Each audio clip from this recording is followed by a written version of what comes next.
They have their own, they focus only on one thing, which is Google. No matter how much efforts you put on your website for those keywords, you are not going to rank because Google feels that this is not affiliate sites are not relevant. How to fix the sites with the EEAT kind of a factors as well. Right? So you have to understand that why your site has been hit. Seen personally, if you ask me, I haven't seen any single guy who has actually recovered really well from this HCU update.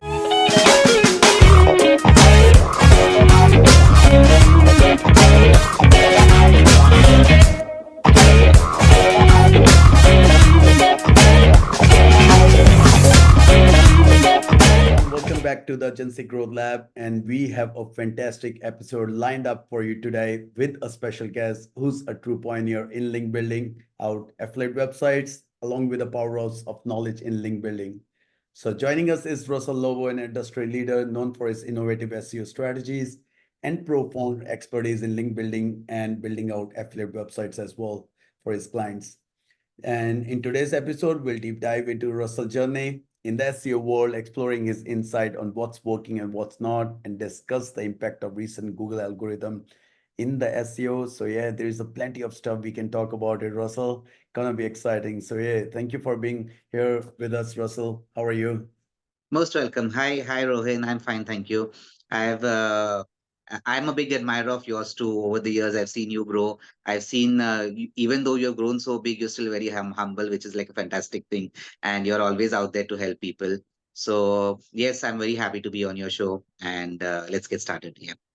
Yeah, no, it's always great. I think we know each other for past 6 to 7 years now. I Yes. remember Almost a when the decade. Yeah.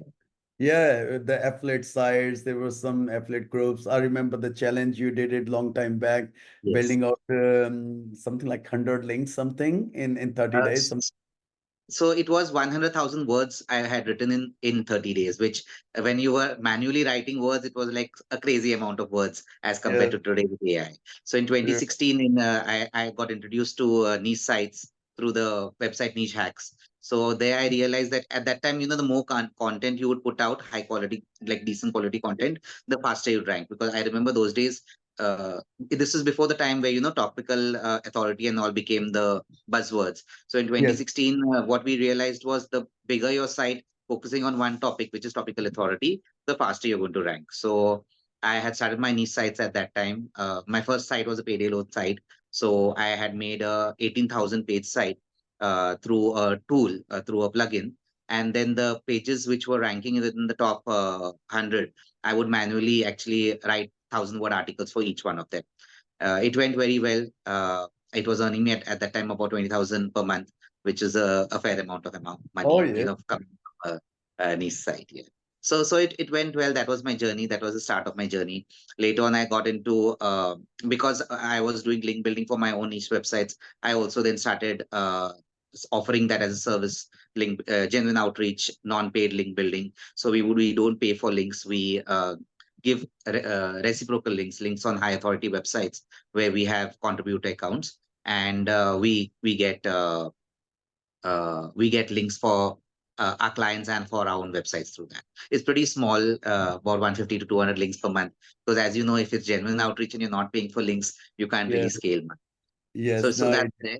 there's a bit Yes. of a scale. So let's splash back to the thing before the SEO. I mean, like, how did you get into the SEO? Was there always a thing?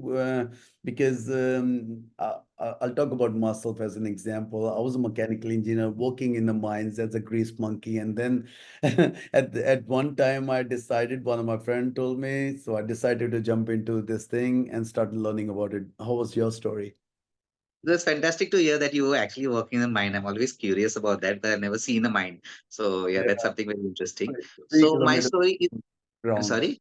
There was 3 kilometers down the ground. I was Oh, working in okay, the 3 kilometers. underground mine, underground copper mine at that time.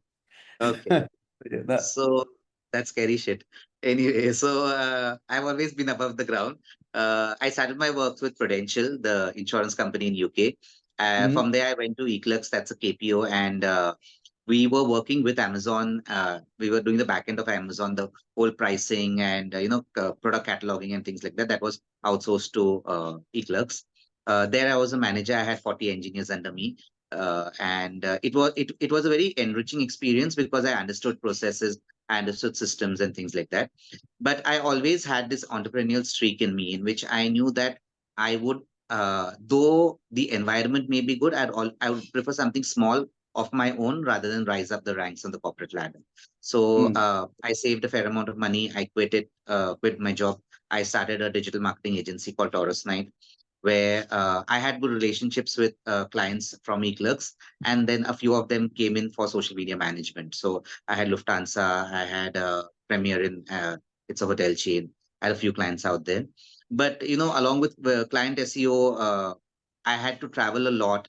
So it was traveling to various countries to. It was majorly client servicing rather than actually doing the work. I came across affiliate income niche sites around 2016 when I was researching for SEO. So I really like the concept that you can have a flow of passive income. Today I realize it's not really passive, but yeah. So I started out niche websites. The good thing is in 2016 it was significantly easier as compared to today, right? To start niche websites, Amazon was giving a fantastic commission. They'd have a tier level commission where you'd get I think up to 8% on the whole amount, or regardless of which category you're in. So we made a lot of money on at that time on Amazon, and as I said, payday loans really took off. My it was a programming SEO site, but I never knew the concept of programming SEO. So because I'm a really non-tech guy, so that went well. I sold my payday site. I'm recently in discussion with a PE company where I've almost sold my niche websites. So I'll be out of the niche game soon, and I'll be focusing only on my link building agency. And I'm Oh, planning yeah. to start a pet digital marketing agency. So yeah, Yes. that's my journey and where I am. Oh yeah, fantastic, man. Fantastic to know about it. And um, so why did you prefer to have affiliate sites as compared to client SEO? What was the So reason? yes, yes. So I always like the concept of independent income. I always like the concept of you can experiment whatever you want on your niche websites, and the buck ends with you, right? So if shit happens, if your website crashes, it's on you. When Yes, it's client SEO, there's a lot more restriction, because when a client looks at a website, it is a extension of their brand, right? So there will be a lot of things which they won't want to make changes on it. Like I read a lot of posts. I'm not into client SEO, so that's not an issue now. But today I read a lot of posts in which people say that the client will not want to put the word cheap, would not want mm, to put the word affordable on their website, and those are the keywords you would want to rank for, because they mm, won't want to give the impression that they are cheap. Whereas most of their reviews would be talking about affordable and cheap, and best value for money and things like that. So there's a lot. There's a lot more freedom. B, because SEO is such a volatile market, uh, y- I would not want to have to face a client where I tell them that, okay, fine, your website is crashed. And the fact remains that out of eight, or out of 10 websites, maybe eight will do well, maybe four will do very well, three will be yep, very marginal, and maybe three will crash, right? That's yes, the fact. No matter how good you are, people like even the Matt Diggity and all that facing something like that. So, yes, but for that one client whose website is crashed, whose SEO, he's paying me SEO for SEO for the past 6 months, and he's not even not got return, it's gone into a negative direction. That is something which is very uncomfortable. It's an uncomfortable conversation. So those were my primary drivers to move from client SEO into affiliate. Major thing is passive income. That yep, I had genuinely believed that that time I could sit on my ass. I'm a bit of a lazy guy. I could sit on my ass and my team would work, or the business would rank and keep giving money, which it happens to a very large extent. There's a lot of advantages of having an affiliate website. One thing is it's your own, right? So it's your baby. You can look after it the way you choose, and it's yep, much more rewarding to get maybe say $10,000 from a website which you own, rather than from maybe say $20,000 from building a client's website. So yeah. in terms of personal satisfaction, it's more rewarding. In terms of the breadth Ac- of activity which you can do, the risk which you can take, the experimentations which you can do on your own website is significantly higher. And then Yep, also you don't have to deal with clients. So yep, if client servicing is a major part of your job, that is something which you save time. Yeah. So yeah. And I feel one of the those are the one of the reasons why. biggest one of the biggest advantage of affiliate sites, which I guess you have missed, and which is something we are going to touch now, is Uh-huh. flipping out. Flipping out Flipping, that yes, yes, yes. Very good point. Very good point. Yes. that one, So I mean, like 30x numbers and all that. You can very only get that advantage in the affiliate marketing only, and that gonna be the next question because I know like you're doing good stuff into this. What's the biggest success you had in affiliate sites, flipping them out? Because I know like recently or even in the past also you have flipped out some of your big sites as well on a pretty good numbers. So tell us correct. something about. So my first successful affiliate site, my first affiliate site, niche site which I started was katyperryunplug.com because she had a lot of followers on Twitter, and I had this tool which would keep pinging each of her follow up with our link. But then I was hit by the DMCA, so I had to drop that site. My first successful affiliate site was the payday loan site. I sold it for 600K, which was a fair amount of money in 2018. It was an all cash deal because I sold it to the company which was buying the leads from me. So they were pretty sure that, we are, and I had a huge email list also, incidentally, because the interesting thing about payday is the person who needs a payday loan will keep needing a payday loan. It's in a payday loan is something which, say a person is paid every week by the Wednesday, they finish their money, they would need a loan for the next couple of days. So on an average, once a month, they would need it. So the email list also became very strong out there. I Mhm. recently have sold my two biggest niche websites, the only ones which I have left, for seven figures, and it's 1 million plus. And I'll be continuing on there for a year to guide them. It's to a PE company, and yes, as you said, the biggest advantage of uh, an affiliate site or niche sites, or whatever you want to call them, uh, as compared to client SEO is the huge amount which you can sell. You can sell your client SEO agency too, because I was speaking to Greg from Empire Flippers recently. So his point there is today people are more interested in an agency rather than a niche site in terms of the whole uh, complexity which, and the risk levels being higher with an east side if it's depending on Google traffic. So you can definitely sell your agency too, and you get a fantastic multiple. If your agency is making revenues in 1 million plus, you can very comfortably sell it to PEs for maybe say 40x 50x as compared to a 30x when it comes to an affiliate site. But building an agency and bringing it up to that level is significantly more difficult than an affiliate site. Yes, So when it comes that to building out a $1 million kind of a seven-figure company, there's a lot of nitty-gritty stuff which we need to take in consideration, which is like very, how the teams, the processes, ex- the tasks, and especially the most important is your lead generation funnel, because very amount of agency is useful for anyone if there is not constant amount of leads coming into that business as well, which they can go with, which they can convert as well. So I guess the biggest portion of that one is the lead generation itself. Because if very the lead is strong, yes, you're right, you can sell it out very easily for the big numbers as well. true. So yeah, no, that's great. So let's come to the current state of SEO. Let's get a little more technical now. Like, what do you think is actually working in SEO these days? A lot of things has been changed with this AI. When they come into the play, Google actually got more aggressive, with the AI, especially when we have seen in their recent Google algorithm update as well. This March update was a crazy one. So, what do you think? What's working in SEO and what's not actually working in SEO as well? So that's a very interesting question. It's a very valid question, and which is very important for all of us. Today, I don't look at SEO in terms of SEO. So there was a very long period of my life, active working life, where I identified myself as an SEO. I have now changed my identity from being an SEO to a digital marketer, right? So uh, it's kind of like what I see Google saying. A lot of us SEOs get pissed off on Google, but the fact is, Google, in most ways, does what it says. So it says you don't write content for Google, then we will Mhm. rank you. You don't write content, or optimize your website for ranking, and then we will rank you. And that is what I've seen with my niche sites. That is what I see with a lot of other websites, that if you are looking at an omni channel, right, if you're looking at multiple channels giving you traffic in building up your brand, you will automatically start ranking higher on Google.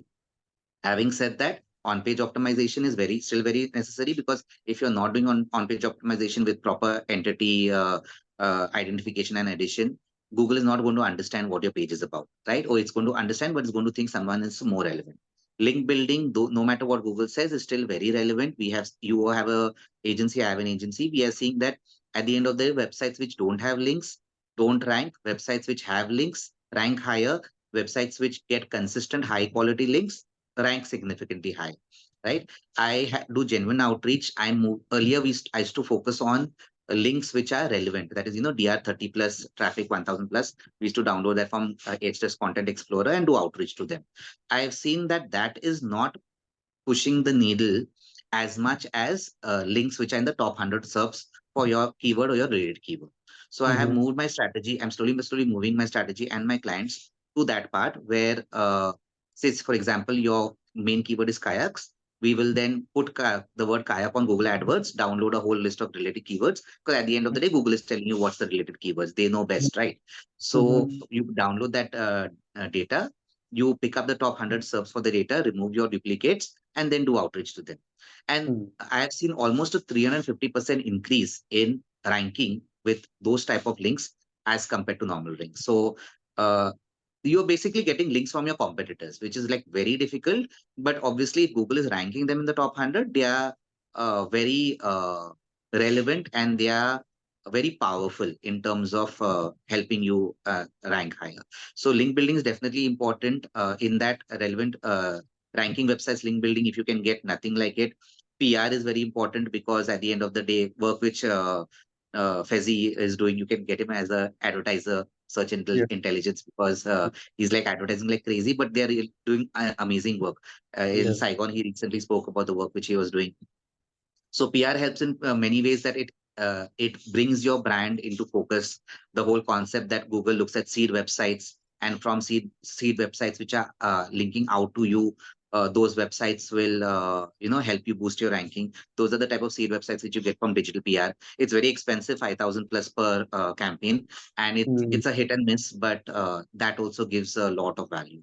So first thing is omnipresence. Have your presence on all channels, get traffic from email, social, everything. Automatically, your SEO will get boosted. Second thing is, don't forget your basics. Your website speed should be good. On-page SEO should be good. Content should be high quality. I don't use content writers for my niche website. I'm sorry, AI content for my niche websites, because I didn't want to take the risk. Content at the Okay. end of the day is very cheap as compared to when you rank a website, right? And doesn't make sense to lose your rankings over pennies. And at the end of the day, link building. That's the major thing that is still pushing. And I see that in the foreseeable future. Yeah. So a lot of people who have recently had a drop in their rankings because of that HCU helpful content update or even the March update as well. What kind of piece of advice you can give it to them? I mean, like how if that can really help them recover from those results? Because I've seen personally, if you ask me, I haven't seen any single guy who has actually recovered really well from this HCU update. And I was talking to a few other guys. I was talking to Kyle Roof. I was talking to James Tooley as well.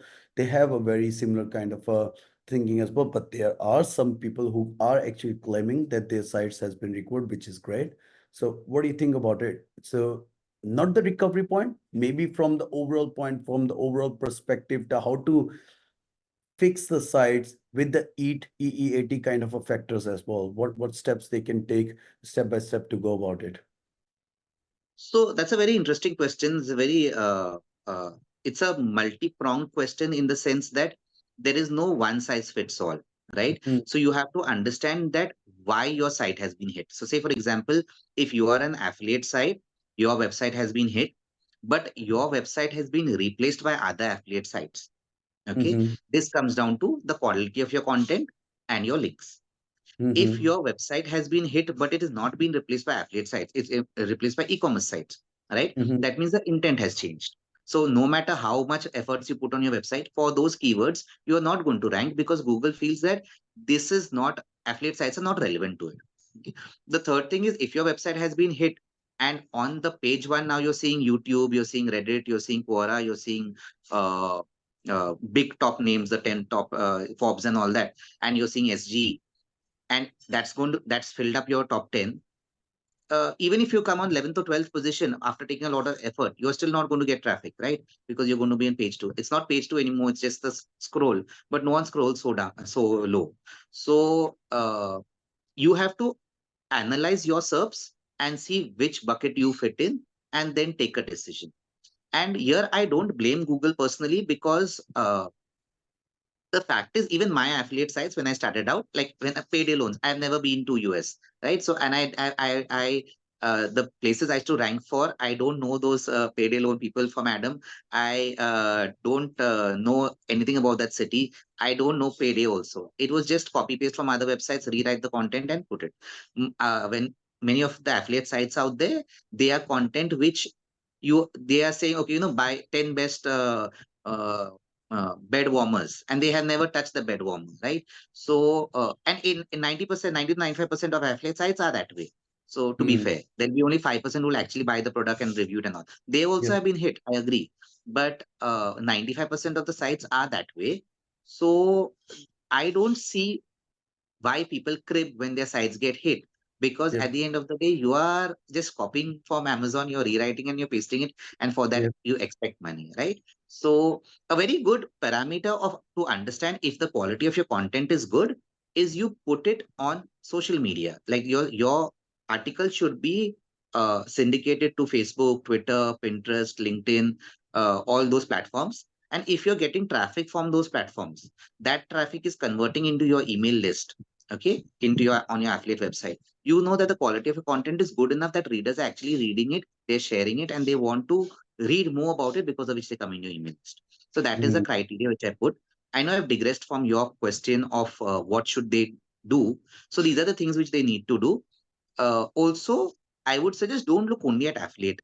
The whole universe of uh, Google and SEO and all is very huge. So, a very small portion of it has been hit by these recent updates. And Mm. it's been hit. I don't know if whether you remember, but in 2018, the Medic update came around 2018. The Medic update came That's right. where there was this guy, Jones is surname was, I don't remember his first name now, but he was one of my mentors into niche sites. Fantastic guy. He had this website called Next Big Niche, and Aaron Jones. And he had this Mm. website called Negative Pregnancy Test. So he was earning about $20,000 to $25,000 per month on negative pregnancy test. And the medic update hit it. He poor chap, he went into a depression, and he got into some accidents and got arrested, and now he's in some mental asylum or something. Last I heard. So, but the point is, Google was right, because people were giving crazy wrong Yeah. information just so that they can rank, right? And at the end, it's going to affect the people's health. Same way, if Google can avoid those type of websites and give good websites traffic, it still makes sense for them. So Mm. look at it in a Right. omni channel perspective. So as you to answer your question, what should an affiliate site person do? Focus on creating the best content, focus on having email captures on their content, lead magnets, so that when people come from social also to your website, they will go into your email list, and then you'll keep pushing them to the new articles which you write. And Yep. when Google sees non search traffic, when Google sees Chrome traffic, when Google sees a lot of traffic coming from social, it may automatically help you rank. So that's one Mm. advice I give. No, that's true. That's very true because every time the Google is actually releasing any new update, it's actually in the favor of people and in the favor of algorithm as well. Because see, they don't have any problems with SEOs. The only thing they want is they don't want anyone to bluff their system and just write crap because the people they gonna start following those things. Medic update was the main thing. The people they were without even having any medical background, they were just writing out the articles like crazy. And what happened is those articles get ranked at the top of search engines. The people start following those kind of advice, and then they get sick, or maybe there is some other issues start coming in. And what happened? That people they lose a faith on Google, and this is Exactly. they don't want, because they have got their billion-dollar model sitting on the trust factor of the people that they should be getting it good stuff, what they are supposed to come to Google to know about it.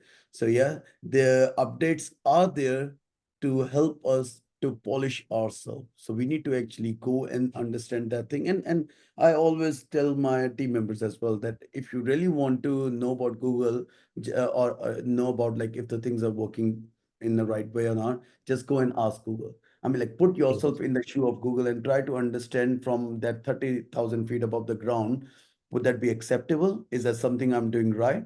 Or the second thing is, if sometimes our sites get hit, the very first question we should ask ourselves is that, is that really deserved to be on the top one or not? So we Very get true. an answer by itself. We know it. Very The product review update of Google was the same thing as well. A lot of affiliate business that got hit at that time, because they said like, okay, you want to give an update, just go and give it. We don't have any problem, but at least you should know about the product.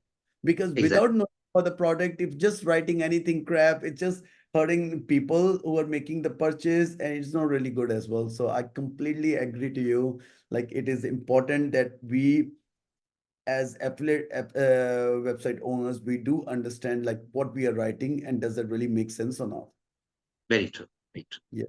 So link building, you said that. So what is your link building approach in that case? You already told like you go scrape out the top 200 results, go and reach out to them because they are the top results. Then I guess the approval rate should be very low as well, because it's really very hard to negotiate with them and to get the best pricing, or even to get a reciprocal link approach somewhere around to secure those links. So do you use some kind of a tools apart from Href to outreach to those sites, or do you send out every single email all by yourself? Number one. And the So I have a second thing, the email Mhm. deliverability rate as well. Like, how do you manage to get a good open rate and email deliverability rate as well? Okay, very good question. So earlier, as I said, we were doing ranking websites, relevant websites. We would pick up the data from we. I still have offering that. So I have two plans, 149 and 199. So 149 plan is where we do ranking websites, relevant websites. We put the main keywords on Content Explorer of Ahrefs, download the data, filter it, and then do the outreach. Ranking websites is where we put the main keyword in Google AdWords, pull out the list of keywords, pull out the top 100 SERPs for each of the keywords, and then do outreach. So there, approximately the uh, process is the same. I so basically, since we do reciprocal, we don't outreach in on behalf of the client, right? So say for example, if it would be say your uh, rankjacker.com. So we generally what people do, they would have a rankjacker.co.org and then send through that the emails and all that. I have approximately 500 Gmail IDs from my time where we I had made these 500 Gmail IDs for Google Plus. If you remember at that time, Google Plus had come up, and Google Plus was to be do follow links. Whatever links Mm. used to post on that would be do follow. So we had made that. They are aged email IDs from 2018, which are very strong and powerful. So we don't have a deliverability issue because it's going from Gmail. We have a system through which 30 are sent out every day per email ID.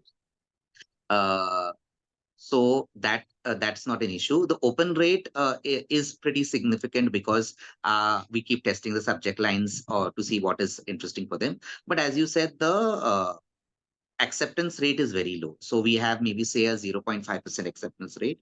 So maybe one out of every 200 emails which we send would accept it. So the acceptance rate is very low. It's a very difficult process because of which I had started for my own niche websites because I wanted high quality websites, and I wanted links from websites which don't sell links, because I always had this paranoia that if they are selling links, Google will know they're selling links, and tomorrow it may hit my website. So the links are much safer.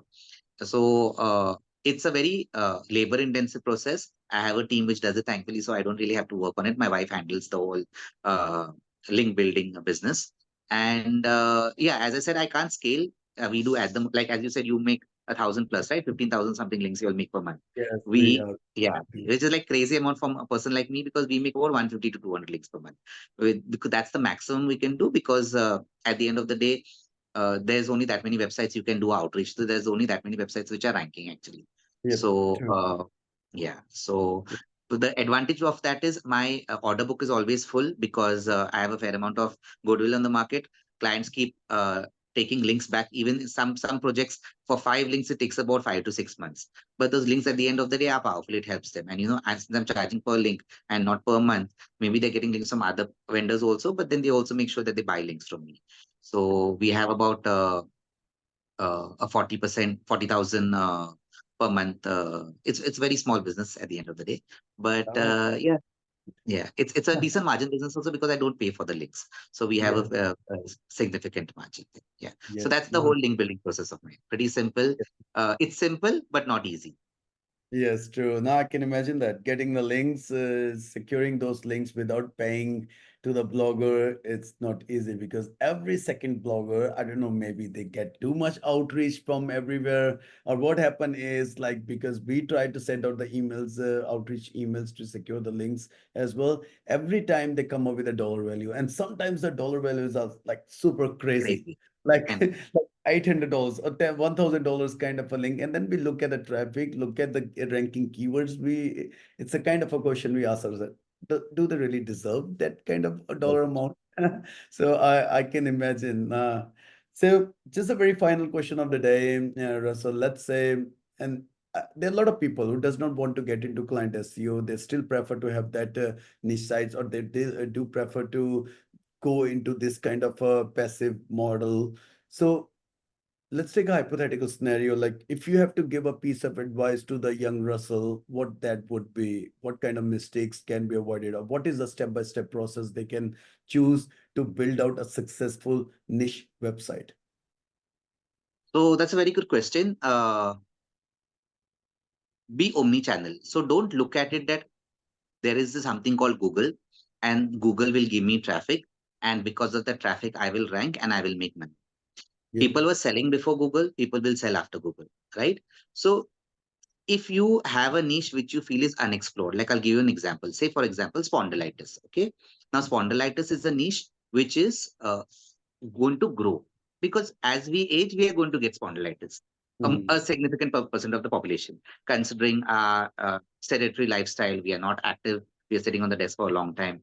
We are having a lot of junk food. The quality and nutrition of our food today is significantly lower than what it used to be, right? So you can safely say that spondylitis is a growing niche. The population of Australia, United States, Canada, Europe is aging. So a lot of them are going to get spondylitis. Okay. So you say you catch a niche called spondylitis. In that niche, understand what are the various products which are being sold. So you apply to them, become the athlete, and then understand how you can get traffic to that. It's as simple as that. So keep Hmm. Google aside, because anyway, because of the medic update and because of it being in the medicine niche, Google is not going to rank you. So that's the reason I'm telling you I'm catching a medical niche, right? So that you don't from the get go don't look at Google traffic. Write articles, have those articles optimized, try to get links, try to build your brand, okay? But also on each page have a lead magnet. So say for Hmm. example, you if the one of the articles which you're writing is say, uh, can you eat peanuts if you have spondylitis? This is just a crazy thing which I'm this. Okay, so can you eat peanuts if you have spondylitis? That page, so that means there are two criteria there, right? One, A, the person who's reading it has spondylitis. B, the person who's reading it wants to eat peanuts. Right? That's what I did for my pet side. Can dogs eat apples? Right? The person has a dog, a particular breed of dogs. My website was on. So say for example, a Shih Tzu. So can a Shih Tzu eat apples? So the person has a Shih Tzu, and a person wants to feed their Shih Tzu apples. So the lead magnet there would be top five simple apple-based recipes for your dog. Okay, Yeah. they will put in the email address. They will come into your email list, and because you know that they have a Shih Tzu, you can then sell to them in through your email list 500 items over the next 2 years, right? For their Shih Tzu. Say a blanket, a comforter, a bed, dog food products, ashwagandha, vitamins are there for dogs these days, Yes. right?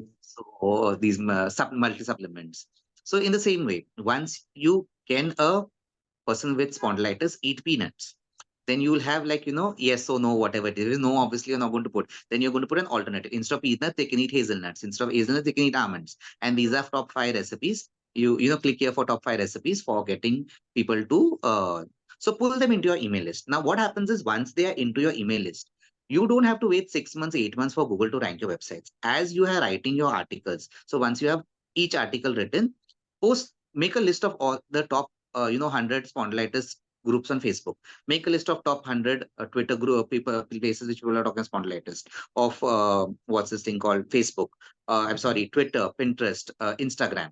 So everywhere have your list and everywhere promote that article. Hey, I wrote an article about Reddit also, Quora also. Reddit will get ranked before you, right? So then people will come in. So the main thing is people should come in from social and all that onto your page, right? It's a lot of hard work, but it's very rewarding because you are not worrying that your traffic will suddenly get disappeared by Google, right? It's going to hit your website, your traffic is going to disappear.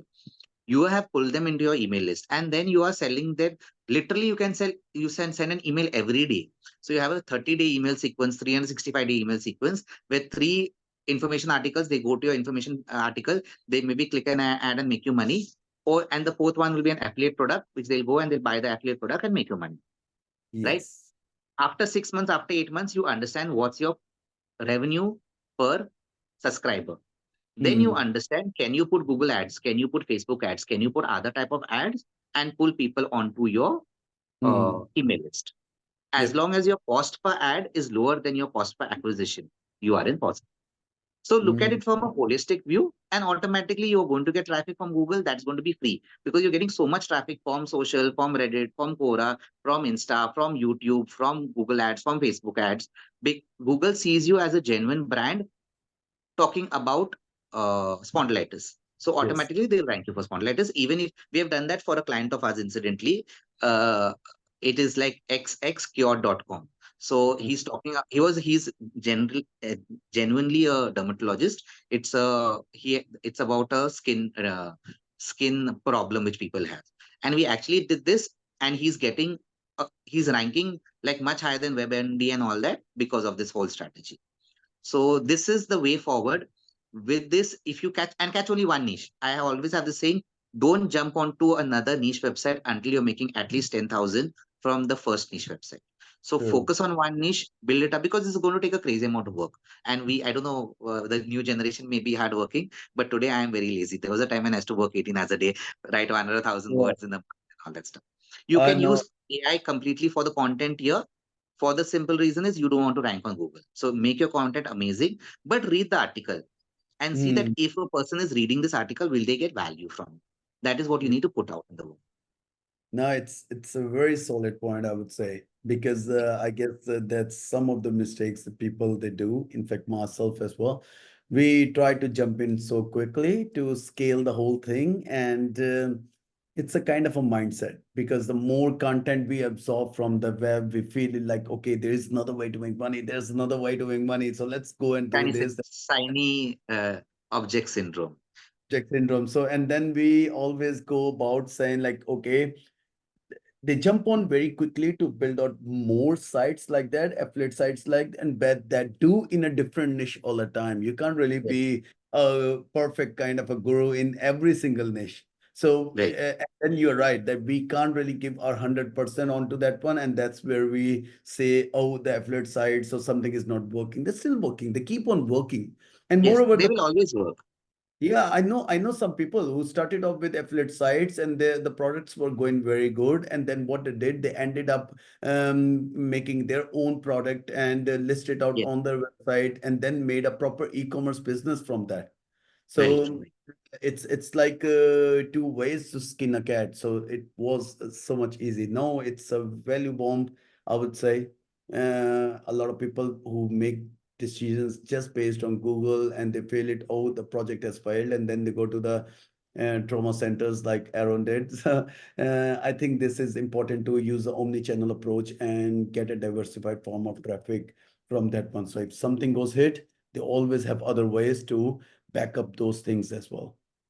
No, that's Also, so. a new niche site owner should keep in mind that this is not a get rich quick system, right? Yes. So always focus that, like, say, for example, when you started out and when I started out, I always had this concept that I may work on this for the next 2 years. Like I'm planning to start a pet digital marketing agency. I'm keeping a very comfortable mindset that for the next 2 years, even if I don't earn on Hmm. it, as long as I'm hitting break even or even if I'm making a loss. But after that, I'm going to be secure. It's worth it for me.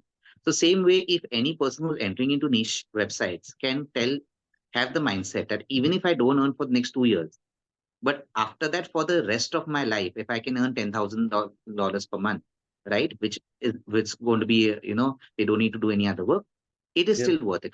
So Oh, that if they yes. have that mindset, and especially if they run on this concept that you're not depending on Google, you're having your email list, you're getting your traffic, and as you said, then you're diversifying, you're having your own products, and you're growing, but in one niche. Every niche is huge, right? Yes. If you are the number one, every niche is huge. So as long as you have that mindset, it should work well. Yeah. No, that's super good, man. That's really good. Let's have a very quick fire round and conclude this thing up. Russell, in just one word or maybe a one line or something, you might need to answer these ones. Sure. So, best SEO tool. Ahrefs. It's bad in terms of credits. It's I find very extortionary in terms of the way they have increased their credits and things like that, and the credits don't carry forward. But Ahrefs. But I think the href probably in the next last 2 days, something they have just pulled back their credit system as well. I need to go and check it out as well. I heard No, from I some. still have the credit. I don't know because I still have I have a account where we spend because most of our data which we pull is from Content Explorer. So Okay. it's my Ahrefs account is still on credits. So yeah. Oh yeah. All Maybe right. you have No. one of the legacy accounts. I don't have that. No. I lost my legacy account as well. Okay. I'm on the normal account as well Okay. now because legacy account, they said like you guys are consuming too much. We can't have you. Right. A So lot of people are scamming these days. So they'll tell you that, $30, they'll give you an HRS account. oh The yes, moment, especially yeah, Pakistanis, then the group moment buys. you transfer the Yeah, group buys are a big no-no. I don't really go right, after the group buys anymore. I used to right. go back 2015, 16, but not these days. So Okay. yeah. Um, Biggest SEO myth. Biggest SEO means links don't help in ranking. Okay. So yeah, because links do help in ranking. SEO Many hero. people say, I'm sorry, SEO hero. SEO hero, Matt Diggity, I follow him a lot, and he's one person which I see a lot of original content coming through research. Also, because he has so many businesses. I remember asking him when we had met once. We were in Saigon on the rooftop restaurant. I asked him, how do you manage so many businesses? So he's like, I only focus on the brand, and because each one then distributes on. So he has search intelligence where he has access to crazy amount of data. He has the affiliate lab where you have a lot of affiliate marketers and people telling about the best practices, the SEO conference where he meets the top guys. So the sheer amount of knowledge which he gets and also shares is tremendous. So and Oh, I've learned and grown a lot from him. yeah. So SEO hero is definitely Matt Matt Diggity. Diggity. In Nice. addition to Good. that, there are many people I look up to and follow, including you, Charles Flotte, James Tooley, Matt Singers. Yeah. So there are a lot of people I follow because the good thing about our industry is, though we all compete with each other, we share so very willingly, which is like really amazing. Yeah. No, it's One a person huge. who's growing very fast is Umar Faizan. He's from Growth Winner. He's from Pakistan. So I met Oh him yeah. at the AI Dubai conference. He seems to have a lot of dedication. Oh yeah, no, there are some very good guys, and the best part about it is it's a huge world. There's so many Exactly. clients. No point Right. of actually. I feel like I could be wrong. There's no feel of point of like competing with each other and all that. Especially when we know there's a big pool of clients sitting everywhere. Just go out and reach out to them with the level of skill, and we are good. Okay. Exactly. So, Also, now the I believe that we should slowly but slowly start focusing on specialities. Like say, for example, my focus today is going to be only relevant ranking link building, and along with that, pet digital marketing. So, say yeah, suppose you know someone, and a lot of referral happens, right? Like say, for example, now even I know a person who would need maybe say PBNs and is ready to be a little bit risky. I'll say, okay, Rohin is a great guy. Like, say, for example, I know someone who would need technical SEO. So I know the Suresh who works with Corey very closely. He's a great guy. So that's another good thing about our industry that, we keep recommending to each other. Yeah. Now, see, I'm not against anyone. I'm not saying that they're not doing it perfectly. I feel it's sometimes really confusing. I try to go through the Core's framework as well, but I think that framework can be simplified in a more simpler way as well, rather than yeah, I don't know. It's probably It been also depends on how your level of intellect, right? So I yeah, have sat on a private mastermind. I had the fortune of sitting on a private mastermind with Corey, where we were only four of us. Robert Nichel, I think his name is little yeah, yeah, yeah, yeah. He, me, Corey, and a couple of more guys. We were in this very small mastermind in which I asked him a lot of questions and he explained them very well. I'll be sharing the video with you. That's what I told you yeah, also earlier. Uh, a lot of concepts of mine were cleared there. So, but when I see his YouTube videos, when I see his course, it's very high level. So, as you said, it takes a lot of time to understand that. But the reason why he shares it in a high level is maybe because his intellect can't come lower, right? yeah. So True. it's kind of like a chess master. You can't ask, or these very top neurosurgeons and things like that. When you have conversations with them, they can't come to a lower level because that's the way their brain operates. They So have they been. can't really That's dumb true. it down for dumb Yeah, people no, like. I Yeah. completely agree. Like I said, I'm not against anyone. They're doing a tremendous amount of good job into this. But yeah, that's definitely something we need to look into as well. The technical SEO is keep on engaging. I'm getting more into the marketing side these days because I think that is a way to manifold the business as well, Right. which I've but at the same time, yes, technical stuff is equally important as well if you really want to core into the technical only. One good option is to give one of your managers, like give them 1 month paid leave, tell them to sit, go through everything, and make a proper document, and then I, implement the document. it's very hard, and especially when you got a lot of projects going on to implement True, that true. thing on level. Sometimes it is actually hard, but yes, we can try that. There is another. That's another good approach actually to proceed with the things. Now, thanks for that, Russell. Really appreciate all the golden nuggets you spilled it, and some of the things were really new to me as well. The way how we approach it, especially this omni-channel approach.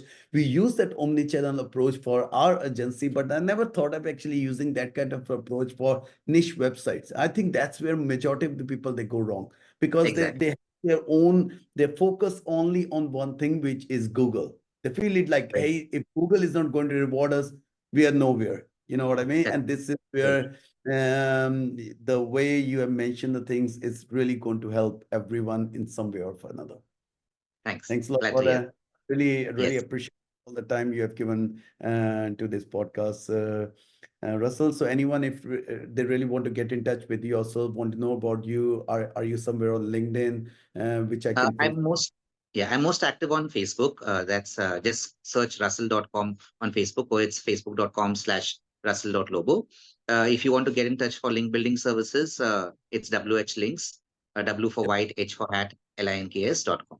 Yep. So these are the two places where you can get in touch with me. Sure, I'll put those links, website, and even your personal Facebook one underneath the video as well in the video description too for everyone to follow it. Next. Thanks for Thanks, that, Russ. Rohan. Lovely talking to you. Have a nice Thank day you. ahead. Bye.